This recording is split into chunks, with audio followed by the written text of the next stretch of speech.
Good morning बच्चों। आज हम करेंगे आपकी 8th क्लास की बुक व्याकरण का लेसन नंबर 4। लेसन का नाम है बच्चों शब्द विचार। फर्स्ट क्वेश्चन है इसमें आपका, शब्द किसे कहा जाता है? वर्णों के सार्थक समूह को शब्द कहा जाता है। आगे है बच्चों आपका, पद किसे कहते हैं? नीचे देखो इसी पेज पे सर्कल में दिया हुआ है कि बगीचे, उषा, रही है, टहल में। इसका कोई मीनिंग नहीं है, शब्द आगे पीछे लिखे गए हैं। जब इन शब्दों को व्याकरण के नियमों में बांधकर एक वाक्य में प्रयोग किया जाता है तो उसे पद कहते हैं। इसकी डेफिनेशन है कि व्याकरण के नियमों में बंधे प्रयुक्त शब्द वाक्य कहलाते हैं। आगे है बच्चों आपका, शब्दों का वर्गीकरण। शब्दों का वर्गीकरण 5 आधारों पर किया जाता है। एक है रचना के आधार पर, सेकंड है उत्पत्ति के आधार पर, थर्ड है अर्थ के आधार पर, फोर्थ है व्याकरणिक प्रकार्य के आधार पर और लास्ट है प्रयोग के आधार पर। पहले हम करेंगे रचना के आधार पर या फिर व्युत्पत्ति के आधार पर। रचना के आधार पर भी शब्द के आगे 3 भेद होते हैं, रूढ़ शब्द, यौगिक शब्द और योग रूढ़ शब्द। पहले हम करेंगे कि रूढ़ शब्द क्या होते हैं। जो शब्द किसी विशेष अर्थ के लिए प्रसिद्ध हो जाते हैं उन्हें कहते हैं रूढ़ शब्द। इनके टुकड़े नहीं किए जा सकते और इन शब्दों और ये अगर हम इनके टुकड़े करते हैं तो ये अर्थहीन हो जाते हैं, इनका कोई मीनिंग नहीं रहता। आगे है बच्चों आपका यौगिक शब्द। यौगिक शब्द कौन से होते हैं? 2 अथवा 2 से अधिक शब्दों के योग से बनने वाले सार्थक शब्द जिसका कोई मीनिंग हो उसे बोलते हैं यौगिक शब्द।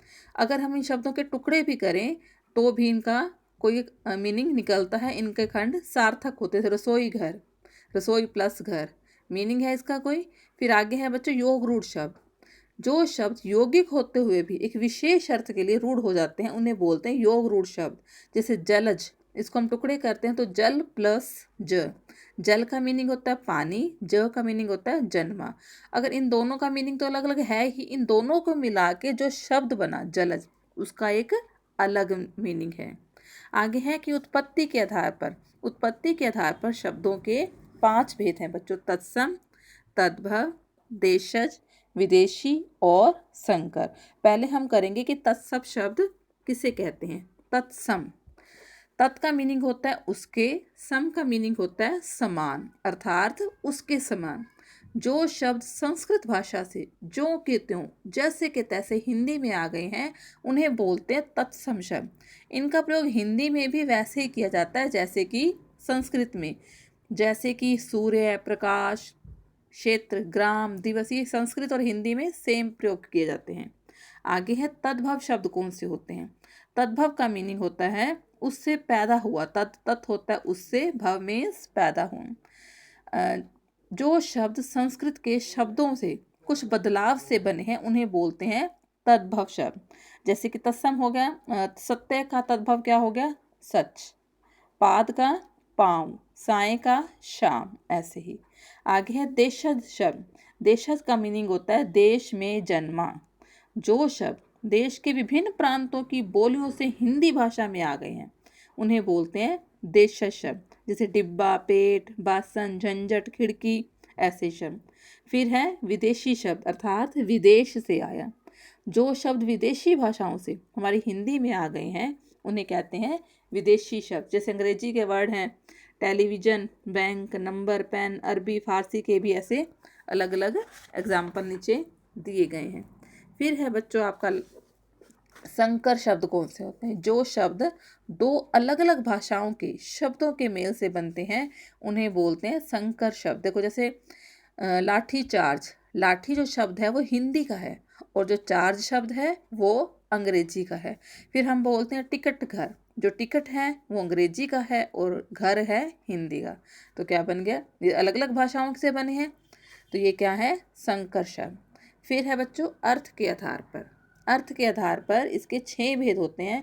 एक होता है पर्यायवाची, दूसरा अनेकार्थक, विलोम शब्द, श्रुति सम, एकार्थक और अनेक शब्दों के लिए एक शब्द। ये सारे आप हमेशा हर क्लास में करते आए हो कि पर्यायवाची शब्द कौन से होते हैं। समान अर्थ बताने वाले शब्दों को पर्यायवाची कहा जाता है।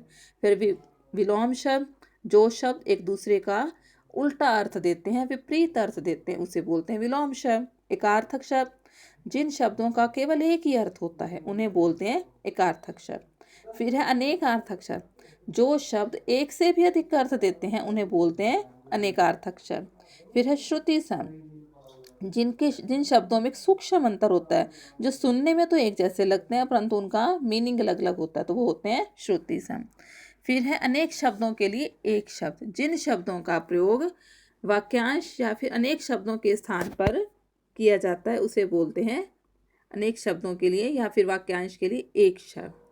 फिर है व्याकरणिक प्रकार के आधार पर, इसके आगे दो भेद होते हैं, एक होता है विकारी और दूसरा होता है अविकारी। हम पहले करेंगे कि विकारी शब्द कौन से होते हैं। जो शब्द वाक्य में प्रयोग किए जाने पर लिंग, वचन, कारक, काल के कारण अपना कोई रूप नहीं बदलते, वो होते हैं विकारी। और फिर है अविकारी, जिसमें कोई परिवर्तन ना हो। जिन शब्दों के रूप में लिंग, वचन, कारक के कारण कोई परिवर्तन नहीं होता वो बोलते हैं अविकारी। ठीक है, जो अपना रूप बदल लेते हैं वो विकारी, जो नहीं बदलते वो अविकारी। जो अविकारी होते हैं इसके आगे चार भेद होते हैं, एक होता है क्रिया विशेषण, संबंध बोधक, समुच्चय बोधक और विस्मयादि बोधक। नंबर 5 है बच्चों आपका प्रयोग के आधार पर। प्रयोग के आधार पर इसके दो भेद होते हैं, एक होता है सामान्य शब्द, एक होता है तकनीकी शब्द। पहले हम करेंगे सामान्य शब्द क्या होते हैं। वो शब्द जिनको हम आम बोलचाल के लिए प्रयोग में लाते हैं उन्हें बोलते हैं सामान्य शब्द। इनका अर्थ कोई भी आसानी से समझ लेता है, जैसे किताब, खाना, पानी, कमरा आदि। आगे है बच्चों आपका तकनीकी शब्द कौन से होते हैं। वो शब्द जिनका संबंध कोई विभिन्न प्रकार के विषय, व्यवसाय, विज्ञान से होता है उन्हें बोलते हैं तकनीकी शब्द। अब आप लोगों ने इनके क्वेश्चन आंसर और बुक वर्क लर्न भी करना है बच्चों और राइट भी करना है। Thank you.